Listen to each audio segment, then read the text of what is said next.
Hello friends, அப்படிதாங்க. ஒரு வீட்டில் ஒரு கணவன் வந்து மனைவி பார்த்து சாயந்தரமாக வேலையை விட்டு வீட்டுக்கு வந்துட்டார். இன்றைக்கி பூரா நீ என்னை வந்து நல்லபடியாக வீட்டை கவனிக்கிற, நீ தான் நல்ல மனைவின்னு சொன்னார்.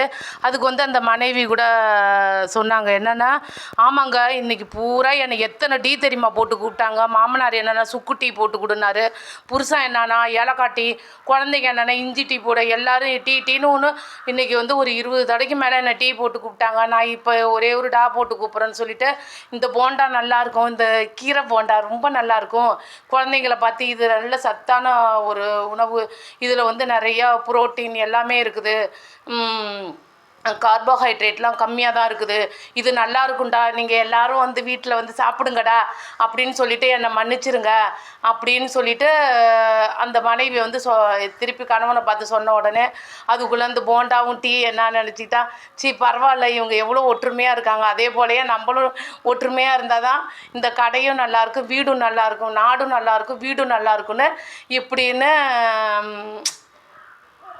வந்து அந்த டீயும் வந்து அந்த போண்டாவும் பேசிக்கிடுச்சாங்க. இதாங்க, எனக்கு ஒரு லைக் போடுங்க. இது வெறும் கற்பனை மட்டும்தான். அதான் இந்த கற்பனைக்கு நீங்கள் ஒரு லைக் போடுங்க தயவு செஞ்சு. அதில் ஏதாவது தப்பு இருந்தால் மன்னிச்சிடுங்க.